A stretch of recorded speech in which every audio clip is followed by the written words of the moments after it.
And whatever, if that's the very worst, if it doesn't get used, Yeah. not the end of the world. Warm up. Plus, yeah, like I'm gonna groom my beard.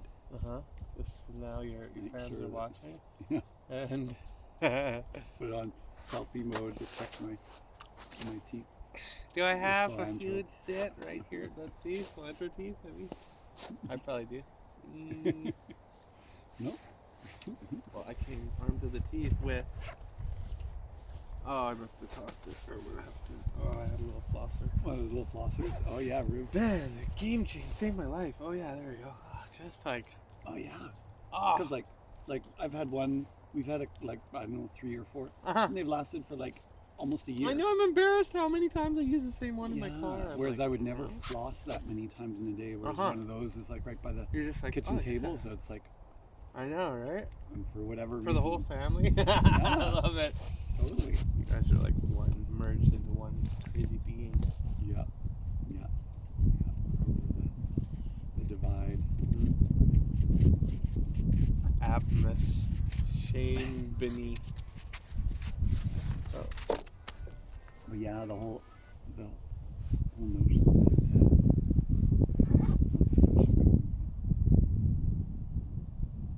that I can't answer now. It's endless, right? I'm surprised this is your first call. Yeah. Slowed right down.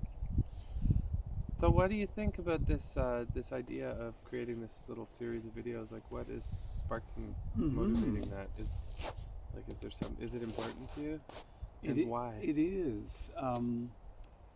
Yeah, I think like he says, like just reliving them, remembering them, recording them, and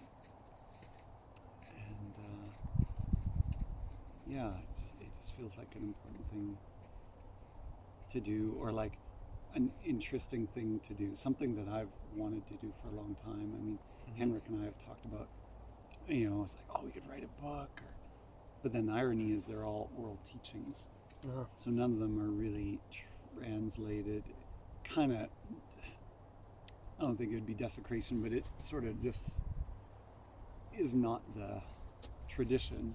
It's not the medium. Write They're them designed down. to be shared And in story form. yeah, and it would be so different if it was like, oh, okay, read these little snippets, and it's like it's so easy to sort of discount things when you just see them. Yeah, I mean, just you don't take it in fully. It's kind of like, oh yeah, more words, and like it stimulates some thought, but it can be really hard to really get the full impact of something in format. Yeah, For sure. yeah. And I think that, like, from the outside looking in, I like the teaching is important, but then also just like your own experiences with the teaching, how it applies, and like an example of when you realize. And also, you talked a bit about like how the teachings contradict each other and where the line is there, and like where they do overlap and where they don't, and how what the mechanism of that is in your experience. Yeah, I think those are really, that's maybe even more important than the teaching once you've heard the teaching, because like you said, I've heard it a bunch of times and I'm still struggling to actually integrate it. Yeah. Because I don't, it's just, because but I have also heard it in story form, so by that logic, you think I would have like assimilated it. But not quite. Well, there's the cool, I think of like, that just kind of all began. So, I'll end up saying this a bunch of times because it's important to give credit where credit is due, but it's like these are traditional teachings of the Siksika Blackfeet people. So they're not I didn't come up with any of this. Yeah. They're not my teachings, but they were shared with the understanding that these teachings want to be shared, that they live on. The teachings themselves want to be shared because they live. When a teaching is passed, then it lives in you. And then if you share it in your own way, like there's no right way or wrong way. Of course, none of us want to like butcher or desecrate or twist around. But that aside, it's like in your own way. There's no right way. And conversely, there's no wrong way. If a teaching impacts you in a certain way, and you sort of learn it and say, well, this is what it is for me, then that's true. Like that's totally, and we're all going to have that, because I mean, one of the teachings is, don't take my word for any of this. Have your own experience. Because we tend to want to think that what we think about something is the truth, Right. And we neglect our own experience. We value the mind over the body and our lived experience. So these are traditional Blackfeet teachings that I feel empowered to share, and really grateful to share, because I feel like I'm so lucky that I got to learn them. I'm still learning them, and I want to see them they're go precious on. and rare, but they're also Totally. universal. It's exciting. And there is like that thing about the living word. You know, it's like the word is alive in the moment. You write it down, that's not the living word, that's Just some writing. symbols.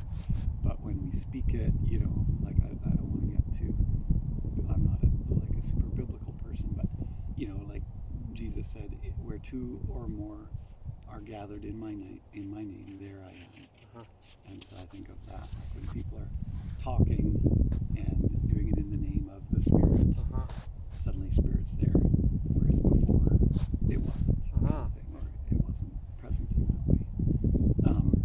And one of the teachings, the medicine wheel, which is kind of what all these teachings revolve around. Yeah, I remember like when you were first going to school that was like the beginning of, that's like the first couple of years, that was like the doorway into Totally that whole world. Yeah. Was the medicine wheel, and you made that one and you had it at the house. Like the big, totally, yeah, the big beautiful one with the hoop and, right. and collage and so that's kind of like, would you say that's almost like the seed or the medicine gateway wheel that, is like what does that represent?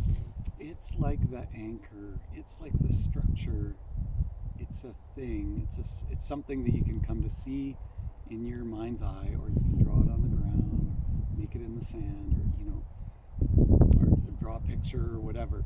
Just that circle with the four lines, the quadrants, the different colors, animals, and then there's all the layers, of course, that you usually, you know, with words or symbols, you can depict these layers.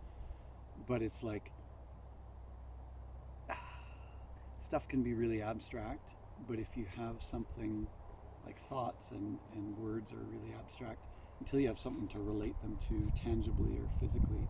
And the medicine wheel, like a mnemonic device is almost. that. Yeah. It's totally, So it's just something that you can anchor these thoughts to. You could hold all of them without the physical medicine wheel, but it's much easier. It's almost like a web chart, like where you make bubbles and there's lines. Totally. To that. And it's just kind of a way to get everything under one roof. Symbolically. And then you can layer it, and you can start to see the overlap between the layers. Sometimes layers are not interchangeable, or they're not obviously interchangeable, and other times it's like, oh my god, of course these are all these aspects of this one direction of the medicine wheel are related. I mean, of course they are. Like in the same sense that, like, if you don't have any maple syrup, you can add a bit of sugar. If it's a sweet, if it's in the sweet quadrant, you can, of course, all those are related by their sweetness. If it's in the flour substitute quadrant, then you can pick and choose. Right. Okay, I see what you mean. And and it's funny. So coming back to that, it's like the medicine wheel in the north is the mind. In the north of the medicine wheel, among other things, it's like winter, the earth, the elders. There's like, in this medicine wheel, it's the moose. In the north sun, it's buffalo. I always think of it as like that white mountain of winter, Yeah. and it's just like the ice-covered, snow-covered peak, Okay. the north, because usually we're always south-facing valleys. So behind us is the mountain, and it's almost always there's a mountain in the But north. that's also in our body. It's the head. It's the And so it's the mind. It's the thoughts, the seed that survives through winter to grow again in the spring. all in the north. All in the north, and usually the medicine wheel kind of starts in the east, which is right where north hits east. Right. Right. It's like 12 o'clock on the clock. what would that be? 59. It would be more like 6 a.m. Okay. Is that right? Yeah. Say 6 a.m. to noon is east. Early morning till midday, or you could go like say 3 a.m. till 9 a.m. Yeah. And then 9 a.m. till 3 p.m. is south. Summer. Also like the heat of the day, the heart. So technically you often start in the east, and there's a cycle. If there's a beginning and an end, it's from the east, south, west, north. That's the beginning of the cosmic day analogy. Just like the beginning of the day. The sunrise is in the east, somewhere over here. It goes through the day. High noon, it's in the south. Sets in the west, and then at night, it's just dark in the north. Right. Is there also like an elemental component? Like north is earth? Totally. North is usually in this medicine wheel. North is it's spirit or air in the west, in the east. Fire in the south, water in the west, and earth in the north. Okay. And related to the body or us, there's spirit in the east, heart and emotion in the south, body in the west, and mind in the north. And so there's these things. There's the quadrant, which is always a part of every medicine wheel circle, involves those 4. But then there's also, you can break it down where it's like spirit and body. And those two balance each other. They're opposite each other. It's kind of like but they bring balance to each other. What was it Cody was talking about? It's a type of structure where every beam supports every other beam, and then it becomes what's the word? Like a building structure? It was like popsicles. Everything is under tension, and like a ball or something of equal size sticks. It's called. It was a very common word, and I'm just forgetting it right now. But, cool. But basically, you take away the one. Every piece is the linchpin, basically. Yeah. They're all supporting each other. Yeah. To the point where, they have their symbiotic. It's like geometrically kind of perfect, and every piece supports every other piece. Cool. So I like it in the tensegrity. There. Tensegrity. Yeah. Yeah, that's a Bucky Fuller thing. The combination of compressive and expansive forces. Right. Maybe it's not a perfect analogy.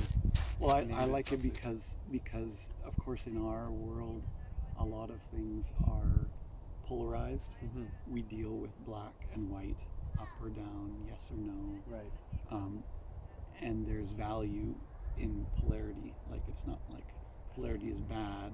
No, contrast is great in some ways. We can look all around and see where polarity exists. I mean, just the Earth, the North Pole and the South Pole. There's no West and East Pole because the Earth is only spinning on it.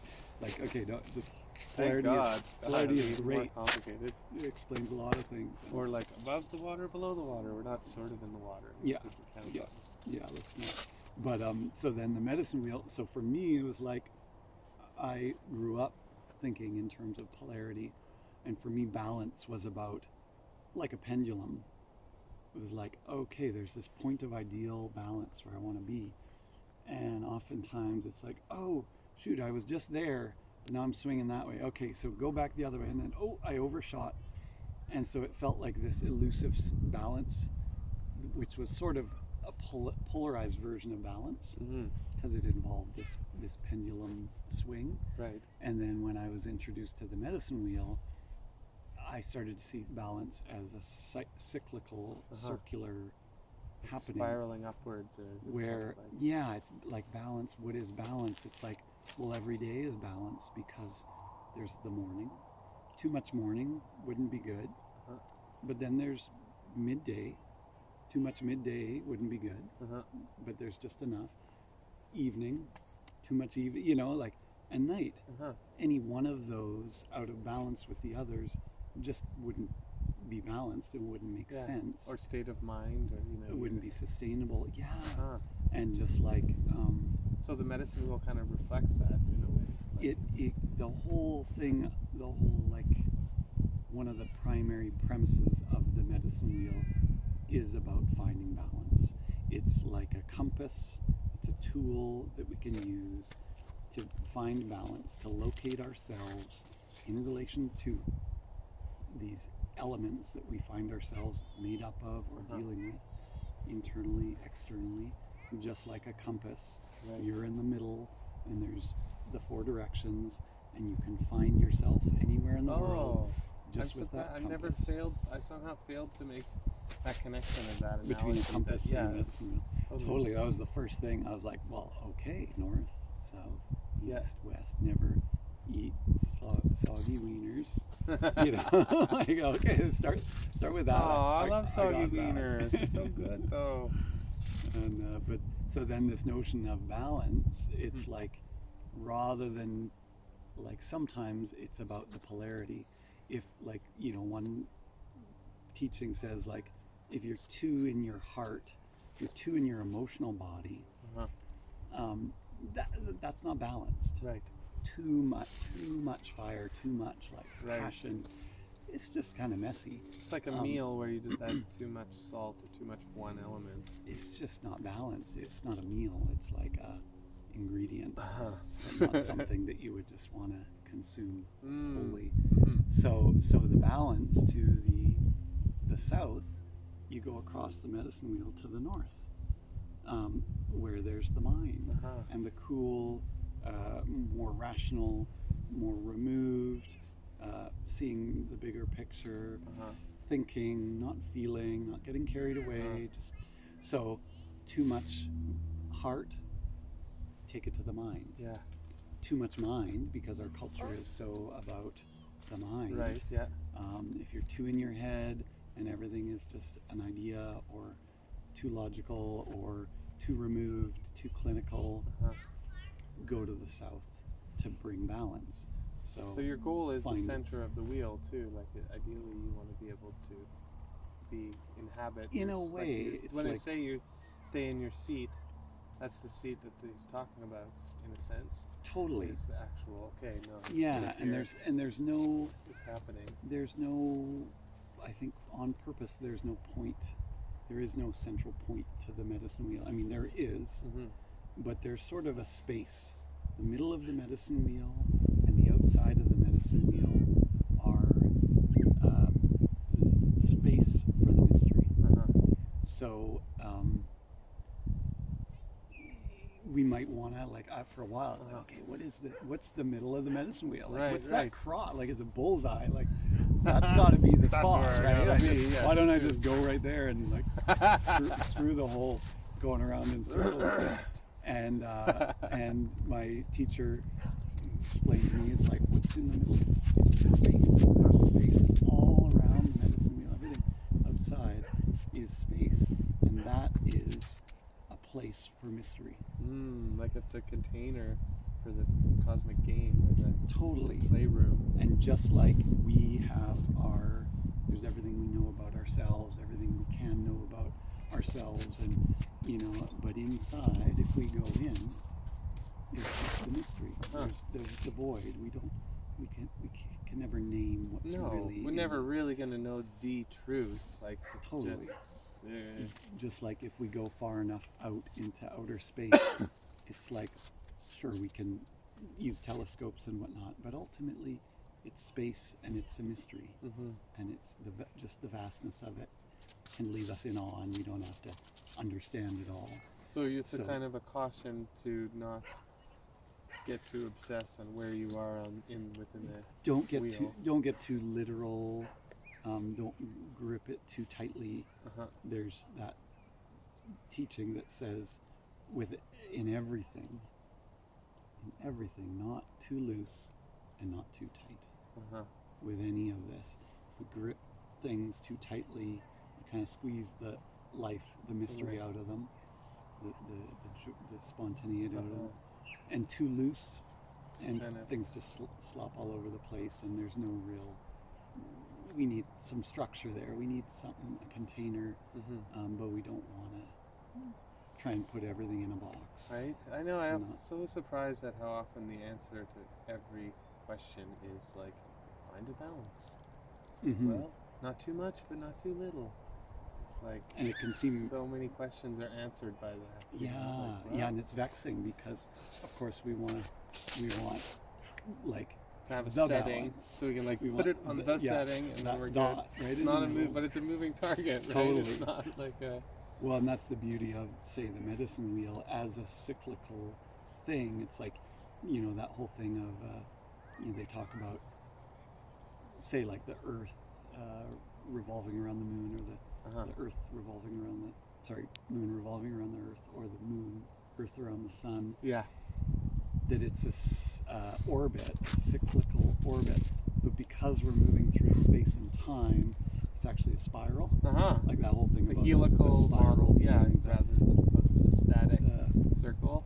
Totally. Yeah. There's like pendulum mentality, then there's cyclical mentality, and then there's spiral mentality on the next. I love that image of growth, just spiraling upwards. Yeah, and so that balance is not ever about, just like we might think, okay, spring, summer, fall, winter, 4 seasons, and we go by going through those. So just in a year, there's going to be balance. Whatever happens in spring is balanced by. That was funny.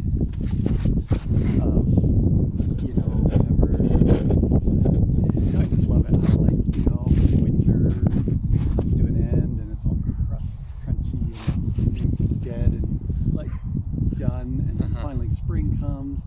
And spring is so good. And of course, I love spring the best, but even then, spring, spring hits a point, and it's so beautiful, and then summer comes, and all the fruit starts growing, and then at the end of summer, all the leaves are kind of like a little torched, and everything's dusty and dry and a little shriveled up. Right, yeah. But then autumn comes, and moisture, and the leaves all fall, and fruit all falls or gets picked. Everything culminates, and then winter comes and lays it all to rest and puts a blanket of snow on everything. So every year it represents that cycle of balance that's innate in nature. Just like every day, morning, noon, evening, and night, it all creates balance. But we never come back. Every spring we come back to spring, but it's never the same spring. No. So it's not about this notion that, I'm going to get back to where I started. Right, like just repeat Groundhog Day till the end of time. It just doesn't work like that, because there's always that movement through life. So it creates some space around the idea of balance fitting into one linear cycle. Right. Where I start here, and then I do this stuff, and I come back here, and I'm better, smarter, whatever, or stronger. So as a symbolic device, it just supports that more than just a static. This idea that there's a static path that you're just going to follow. Yeah, not gripping too tightly into any outcome. Well, I think you're speaking to just understanding the basic universal mechanics of how the universe is constructed. In that, yes, there's these cycles, but it's still always different and it's always fresh within these repetitions, that are the same in some ways, but also you don't experience them the same way at all because you've changed and because absolutely everything around you. Yeah, we're never gonna breathe the same literally and figuratively, we're always changing, and that's fine. It's only when we get hung up on the idea like things are supposed to be the way they were that we get a little stuck or lost or frustrated. Yeah, well, I can relate to that for sure. It's so human to just fall into and be like, no, I had it all perfect. I'm gonna keep it there. Yeah. Just realizing that that's not a realistic expectation. The best you can hope for is just that you'll have a good attitude when life throws you that curveball. Totally. And any teaching that gives you kind of a grounding, a metaphorical package, a mnemonic kind of symbol. It's almost a piece of technology in a way, right? Totally. You can access and go, okay, well, where am I on this map right now? Yeah. And where do I want to be? Yeah. And you just suddenly have the wayfinder, in a way. Totally. Symbolic. I'm remembering there's a quote. This is by Fire Jean Graveline when we were studying the medicine wheel in First Nation Studies. We were reading a book called Circle Works, all about Indigenous worldview and circularity and not,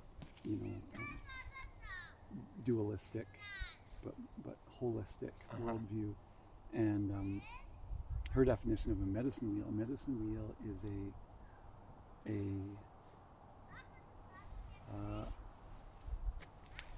what's the word? A concrete, a form, a real object. I'm paraphrasing here. It's a physical object or structure that has non-rational powers to unite diverse elements into a whole.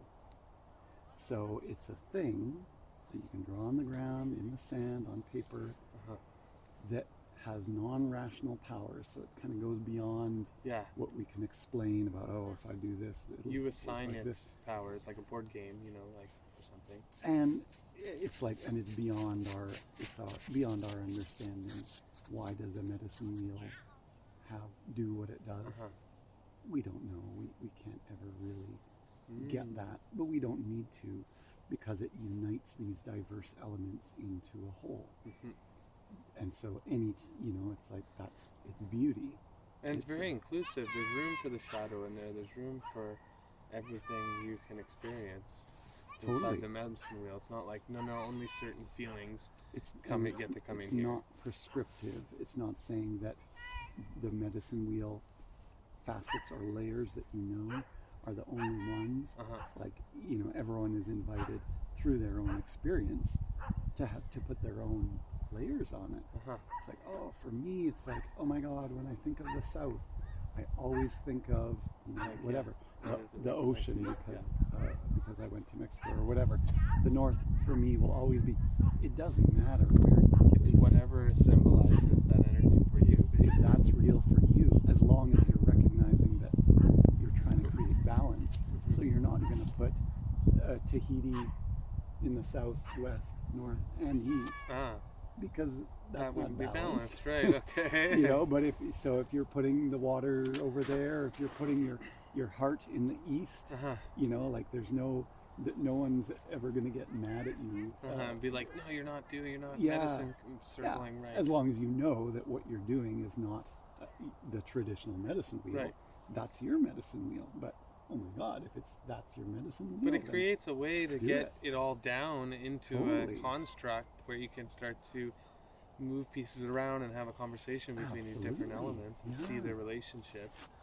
And that's that teaching again about don't take anyone's word for any of this, because if I could make it true for you, just by my saying that somehow that makes it true for someone else. Yeah, even if I totally believed you. Then conversely, it's like I could also take that away from you.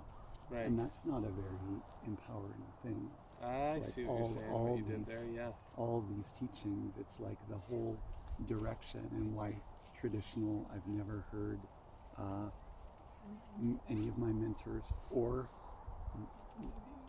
I've heard them say specifically, none of the medicine people, medicine women or elders that worked with them and this means all of them, Yeah. have never ever referred to themselves as healers. Uh-huh. Because in this worldview, the notion that I could do something to you to bring healing is like, It's almost enabling, it's disempowering in a sense. it's the whole essence of all of these teachings is that whatever's in me that can heal is also in you that can heal, and it's only ever when we find it here that it's available to us. Not to say that we're making it up, because we're not, but when it's coming through us, the only direction for us to ever look to find healing is there. And all the teachings do, or anyone who's trying to help that, like truly trying to help that, they're not saying, look over there, or pay me, or read my book. They're saying ultimately, they might, we can have a conversation and I can show you something. It's like they're trying to teach him to fish rather than just bringing him a fish. All the arrows point back to each of us. And there's one of the teachings says, every teaching begins and ends with you. And that's me. All these teachings, I can share them, but in the beginning, where do they start? Here. Where do they end? Push comes to shove, and it's the actually end of the day.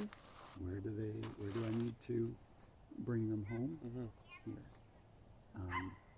So that's a great reminder. That's important, point. Because it's like, oh, well, I got this great teaching. Yeah.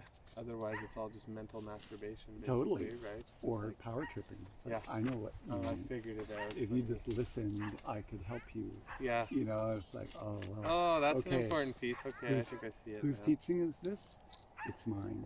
Not only mine, but somebody pointed it out to me, but I'm the one doing. Yeah. That's working with it, and if anything's going to happen, it's going to be because of my own efforts. Totally. And just like that, that thing about when the one finger's pointing out, the three are pointing back. It's not a bad thing. It's just like because we can totally be inspired. It's like, oh man, I see what they're doing, and it's not working, and oh right, okay, where is that in me? Where does that live in me? And then that comes that.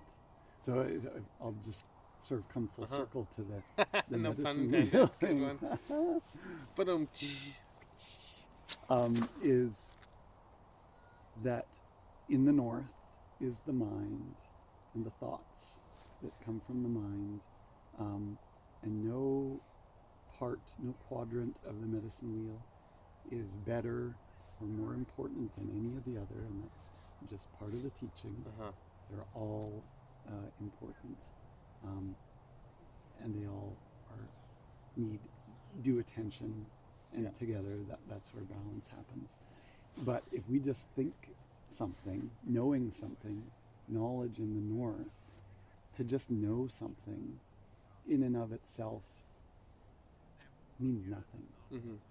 And we all know people who know a lot of stuff,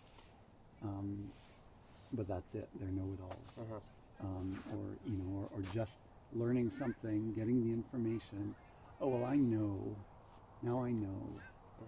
I've got it figured out. I know. Or I understand how it works. Yeah. Yeah. It's like, okay, we know that that's not it, because man, it's like if knowing was if knowing was enough, I'd be freaking superhuman. It's like understanding is the booby prize. All it would take would be a really good book, one really. It wouldn't. And then you just be like, sweet, I'm fixed. Boom, done. Yeah.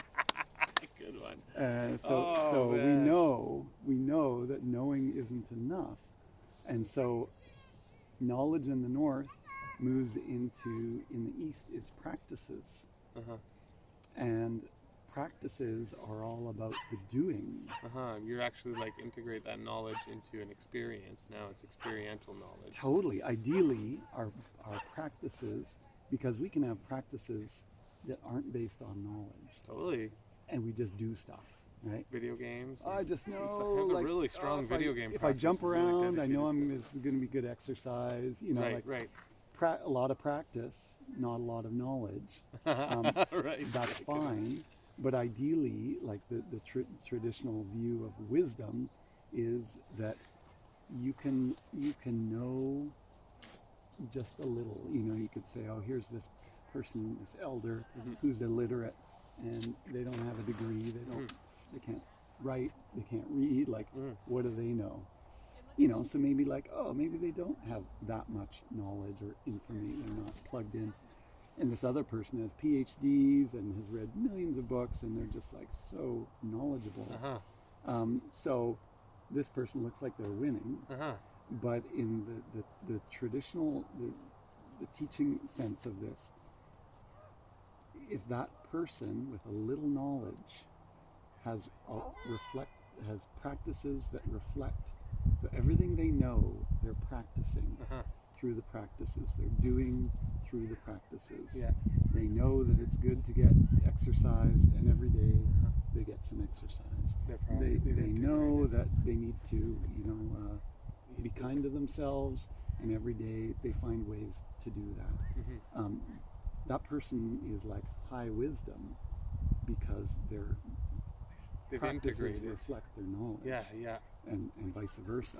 Whereas someone can know a ton but do so little about it or with it, and there's lots of people I know that we a can few look for to. sure that I'm like, man, you're a genius, but look at your choices. And they are a genius, or they are very smart and very knowledgeable, but they're not very wise.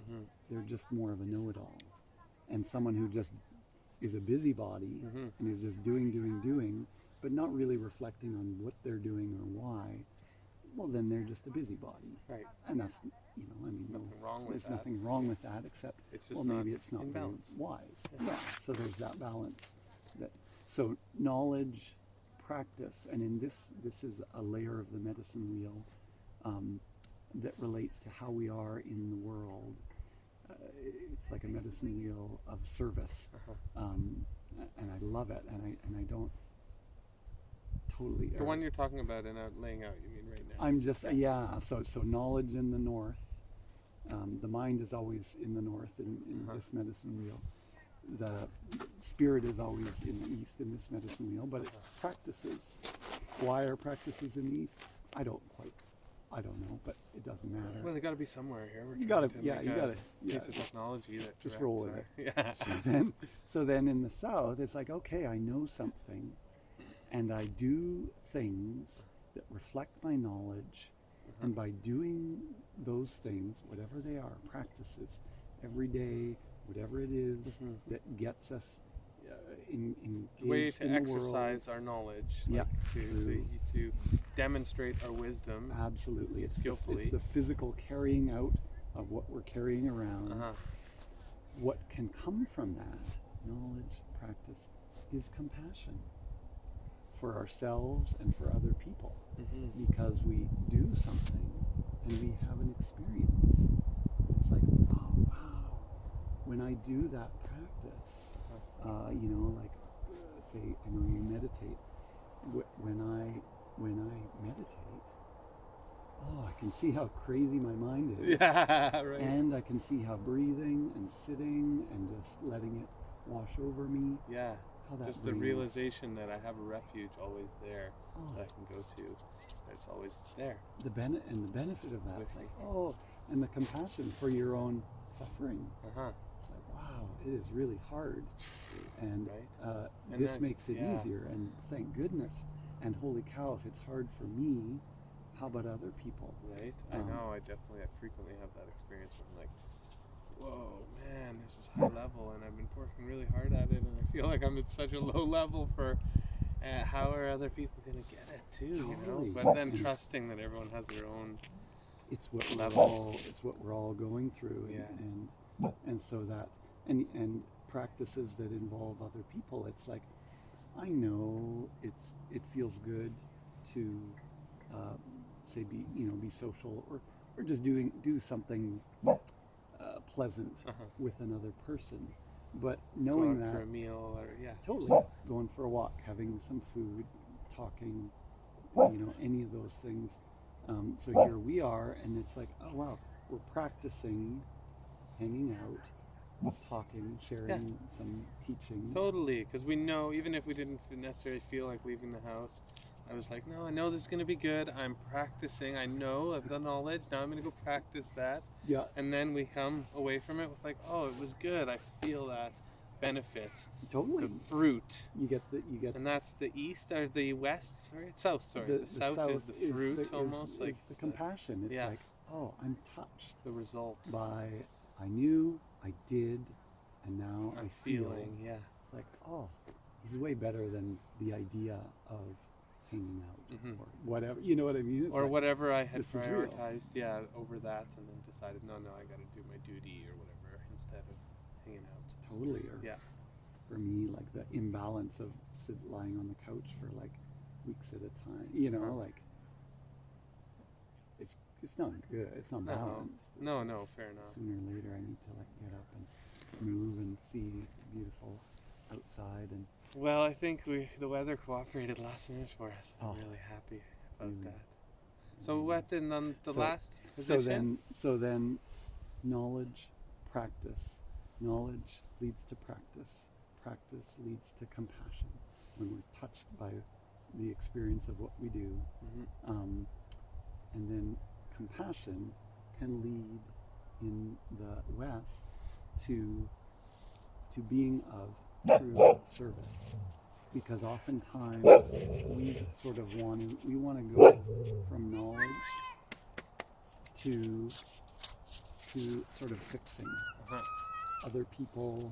Right. I know what's best for you. We want to go knowledge to management or intervention. So skip basically steps 2 and 3 and just go right to. No, this isn't really about me. I'm good, but I see you have a problem. And if you do this, and this, then you'll be better like me, or whatever. I'm so guilty of that. It's insidious, but you see a lot of the caring professions. Like without the practice and the fruits of the practice, then the help is just. It's likely that we're going through the motions, or that we're doing something without a deeply sort of connected sense of just of connection. Just because we think we should, or that we know better, that there's things. Or we can't handle the uncertainty. We'd rather just be like, no, I fixed that. The mess of how other people. It's like, whoa, you got to deal with your crap. Like, I don't want to look at your mess. So you deal with that, and here's some help. Right. Get some help. And you should be grateful too for this help that you did ask for. Yeah.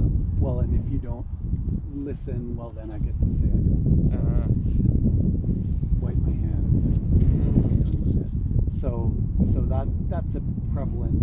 Unfortunately, it's a prevalent sort of mode in our society to sort of want to just fix people as if they're sort of not really human.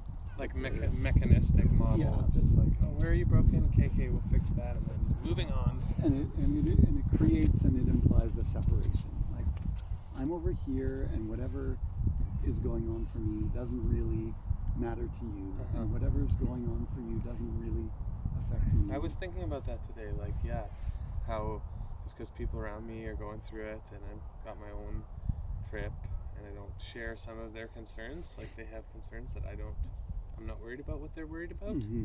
And I was thinking about like, but in the world where no, actually we are all one, and when I hear them and just empathize with them, I'm having that experience as well, and just to admit that and be like, then after from a place of admitting it, be able to actually decide if I want to do something different or how, and also just the compassion that came from that. Totally. Of being like, oh, just because I understand what you're going through, I'm also going through it. Just in the process of being like, oh, I really get it. I really feel it. Yeah. It's real. But it's just we don't tell this big story about it, so then it doesn't compound. But it's the same, really, what you're feeling, what I'm feeling, except I don't have the the desire to tell as big a story around it, so it doesn't just take over my whole worldview.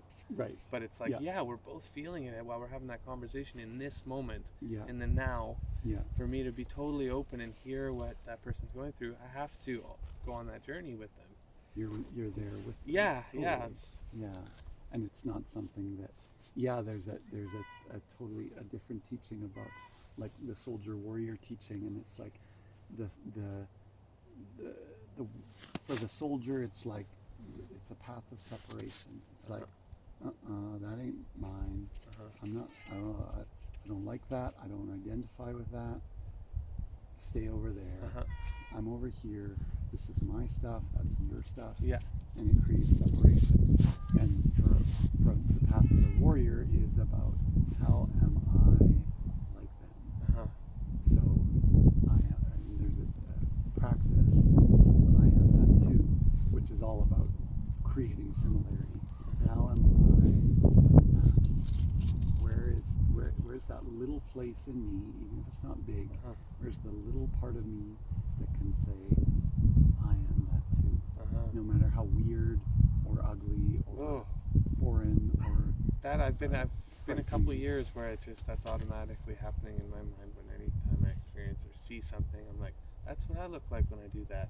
Yeah. You know, like I just can't get away from it now. And you can find compassion in that. I'm like, I get it's it. Like, right, I'm not. If it's that little road rage, somebody cuts you off, it's like, totally. I want to be like, he hates me, he hates everything I stand for, or she, like, take it to that personally. Yeah. But in reality, it's like, I cut someone off 3 days ago and I didn't mean them ill, I just didn't see them. Like, right. it's just, yeah, and then suddenly it's like, we've got more in common.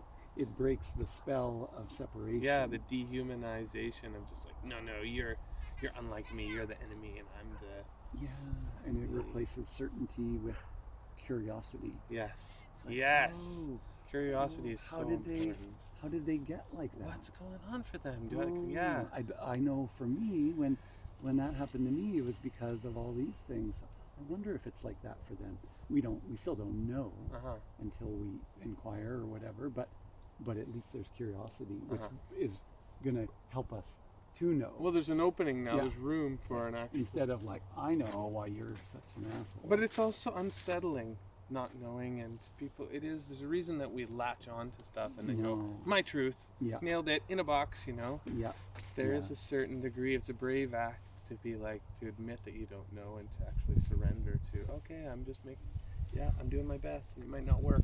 Yeah. It's not like, no, I've done it, we figured it out, and it's definitely going to rock, There's a huge vulnerability in not knowing, and our society encourages knowledge and knowing above almost everything else. And so, go figure, we have a hard time with not knowing and the unknown.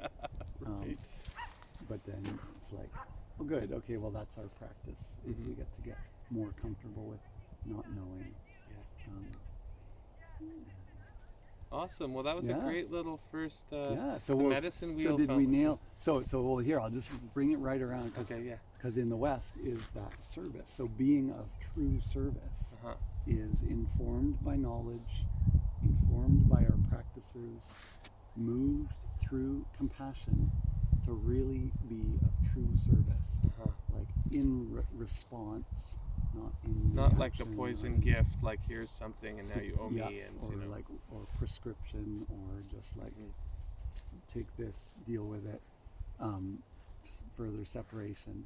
It's truly about like, wow, how can I be in relation to you in such a way that I am, whatever I do or whatever I say is actually of service, and not just an attempt to meddle or fix or correct. Right. And then like step back from, and then the completion of the cycle is that through a being of true service, we gain knowledge, we learn. Right. It's like we're touched. We feel compassion. We find ourselves in relationship and of service, and then we have new knowledge and insight. Which we then practice. And then it starts, that's where the cycle, as far as the beginning and the end, or the cycle goes. Oh my goodness, wow,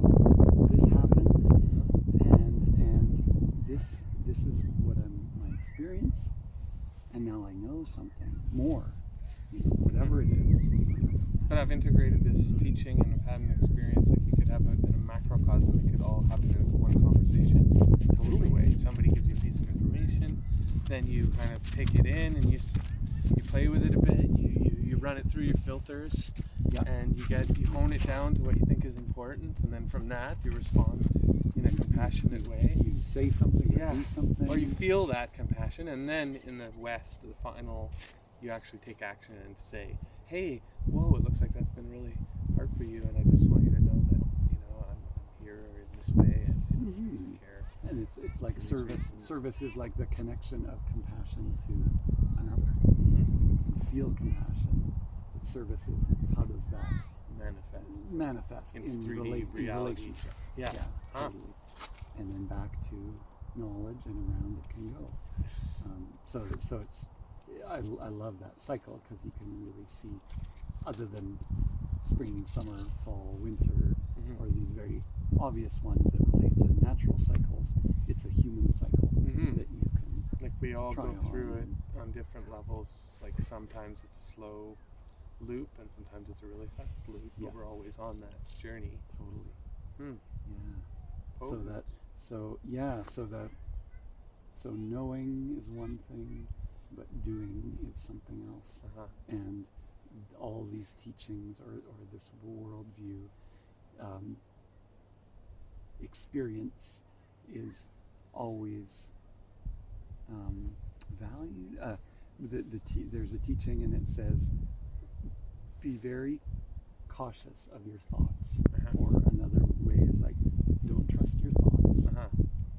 Trust your experience. Be cautious of what your mind tells you. Trust. It's not grounded in the entire, like, any one of these elements without the other three, and it could just become make yourself unwell, and could be not beneficial. Yeah, or this is sort of just a more polarity. It's like it's not so much a medicine wheel teaching as it is a pendulum again. A polarity teaching of your thoughts, your experience is always, how do you tell your thoughts from your experience? Okay, if I'm supposed to be cautious of my thoughts but trust my experience, how do I trust my experience? Because we're not taught to trust our experience in school. You're told to trust your thoughts. Right. Like, what's the answer to 6 plus 6? Just figure out the answer, remember it, and then default to it. Yeah, and this is not about your experience of how math shows up for you in your world. What's the answer? Write it on the board. Just your thoughts. When you're tested, rare is the school test that you receive that asks for your experience. And commonplace is the test that says, what do you know? They would be like the personality tests and stuff. Have you read the textbook? Do you remember what the answer is? So we're so weighted to the side of thoughts and knowledge and information, and we're not taught to value our experience. And conversely, these teachings are all about pointing us back to our experience. And the teaching says, like, your experience is always present moment, and in your body and in your heart.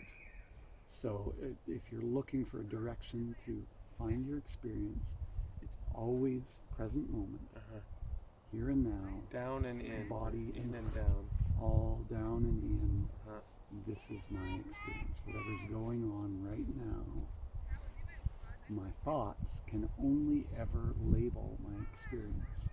So my thoughts are always secondary and after my experience. I can have an experience, something happens, and then I have the experience, and then a split second, it's like, that was good, that was bad, that was strange.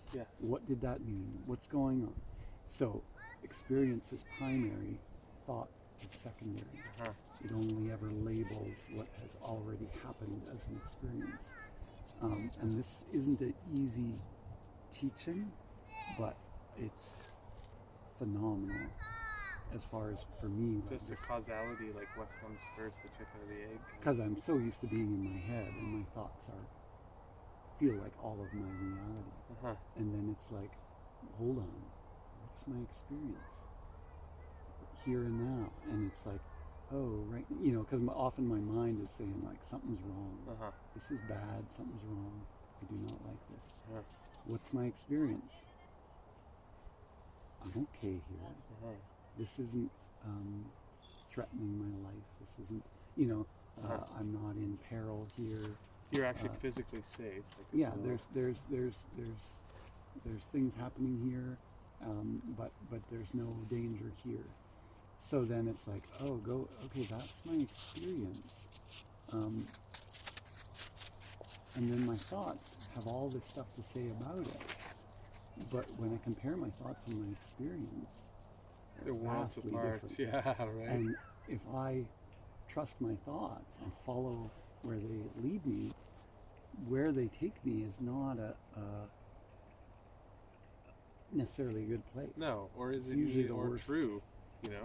No, It's just the whim of the moment. it's just like my base. So your reaction. experience just holds more water than just the thought, your predilection of the moment, Totally. which is just so much more changeable, Yeah. so easily affected by what we perceive in the past and in the future, and just the story that we're telling about it. What number of our beliefs have been offended or triggered, or our ego or our identity has been threatened. It's like that's not experience. I mean, we can have an experience of that happening, but that's not the same as No, those that's at thoughts this that point come it's up. like head games, and Yeah. ego is arising, as Eckhart Tolle says. Yeah. It's like, oh no, oh yeah, okay, there's just an aspect of me that's coming up and screaming bloody murder, but that doesn't mean anything's actually happened. Totally.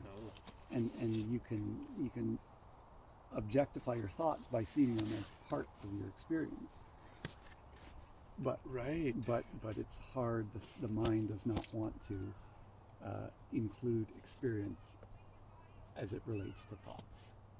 The thoughts are trying to just be complete unto themselves. Like, no, I I'm know. substantial, I'm real, I'm I this know painted what's image. going Yeah. on, and this is bullshit. And I see it in my they're to blame. child and my kid a lot. Her certainty, Uh-huh. No, this is the way it is. And I'm just like, really? Wow, must be nice to have that level of certainty about anything.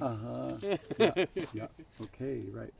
I'm not going to argue that, but and that's one of the another teaching that relates is no two people can ever have the same experience. Mm-hmm.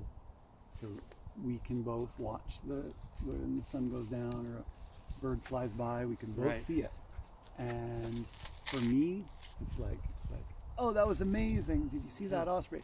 And for you, it could be you're like, oh, I was hey, looking at the lake over there. yeah, or it looked like it was kind of like clumsy, and it looked like it was actually like falling or like just like haggard, and you could see this healthy jamming. And I saw, and it was just the best eagle I'd ever seen in my life, and so here we are, same thing.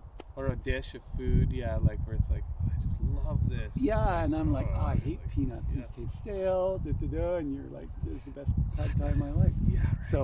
So we can never have the same. Two people can never have the same experience. And if we compare experiences, one of us has to be wrong.